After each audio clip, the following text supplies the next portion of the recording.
Assalamualaikum warahmatullahi wabarakatuh. Perkenalkan, nama saya Adisa Fikri dari Stambuk O1A12043 dari kelas C. Di sini saya akan menjelaskan mengenai metabolisme karbohidrat. Yang pertama yaitu definisi glikolisis, glukogenesis, glikogenolisis, dan gluconeogenesis. Yang kedua, tuliskan dan jelaskan siklus glikolisis, siklus Krebs, dan rantai respirasi. Yang ketiga, tunjukkan dan jelaskan hubungan metabolisme karbohidrat, lipid, dan asam amino. Yang keempat, jelaskan metabolisme di tubuh manusia, proses glikolisis aerob dan energi yang dihasilkan glukosa, dan proses glikolisis anaerob dan energi yang dihasilkan glukosa. Glikolisis adalah proses di mana satu molekul glukosa dipecah untuk membentuk dua molekul asam pirufat. Pada proses ini juga dihasilkan ATP yang vena sebagai MDN fosfat Hawaii. Glikolisis adalah lintasan metabolisme yang mengkonversi glukosa menjadi glikogen untuk disimpan di dalam hati. Lintasan ini diaktifasi di dalam hati oleh hormon insulin sebagai respon terhadap rasio gula darah yang meningkat. Misalnya karena kandungan karbohidrat setelah makan atau beraktivitas pada akhir siklus Cori. Glikogenesis adalah pembentukan glikogen dari glukosa. Peningkatan kadar glukosa dalam darah yang terjadi, misalnya beberapa saat setelah makan, menyebabkan pankreas mensekresikan hormon insulin yang menstimulasi penyimpanan glukosa dalam bentuk glikogen di dalam hati dan otot. Gluconeogenesis adalah proses sintesis atau pembuatan glukosa dari senyawa dan karbohidrat di dalam tubuh. Proses ini terjadi ketika kadar glukosa tidak tersedia sehingga tubuh mengubah asam amino atau gliserol menjadi glukosa untuk kemudian digunakan sebagai energi bagi tubuh. Glikolisis adalah rangkaian reaksi kimia pengurangan glukosa atau yang memiliki 6 atom C menjadi asam pirufat atau senyawa yang memiliki 3 atom C, NADH dan ATP. NADH adalah koenzim yang mengikat elektron H sehingga disebut sumber elektron berenergi tinggi. ATP merupakan senyawa berenergi tinggi. Setiap lepasan gugus fosfatnya menghasilkan energi. Pada proses glikolisis, setiap satu molekul glukosa diubah menjadi 2 molekul asam pirufat, 2 NADH dan 2 ATP. Glikolisis memiliki sifat-sifat antara lain glikolisis dapat berlangsung secara aerob maupun anaerob.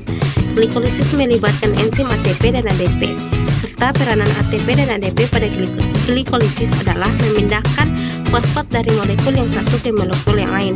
Pada sel eukariotik, glikolisis terjadi di sitoplasma. Glikolisis terjadi melalui 10 tahapan yang terjadi dari 5 tahapan penggunaan energi dan 5 tahapan pelepasan energi. Berikut ini reaksi glikolisis secara lengkap. Dari skema tahapan glikolisis menunjukkan bahwa energi yang dibutuhkan pada tahap penggunaan energi adalah 2 ATP, sementara itu energi yang dihasilkan pada tahap pelepasan energi adalah 4 ATP dan 2 NADH. Dengan demikian, selisih energi atau hasil akhir glikolisis adalah 2 ATP ditambah 2 NADH. Siklus Krebs merupakan rangkaian reaksi metabolisme respirasi aerob pada sel yang menghasilkan energi dari asam pirufat hasil dari glikolisis. Proses ini terjadi dalam mitokondria sel yang membawa asetat aktif berupa asetil CoA dengan oksidasi glukosa yang diubah menjadi karbon dioksida CO2 dan hidrogen H2O. Dalam siklus Krebs terdapat 8 tahap yang reaksinya terjadi terus-menerus dari awal hingga akhir dan terjadi secara berulang secara lengkap. Proses siklus ini terjadi sebagai berikut. 1. Pembentukan sitrat adalah proses awal yang terjadi dalam siklus Krebs, di mana terjadi proses kondensasi asetil CoA dengan oksalosetat yang akan membentuk sitrat dengan enzim sitrat sintase. Yang kedua, sitrat yang dihasilkan dari proses sebelumnya akan diubah menjadi isositrat dengan bantuan enzim akosintase.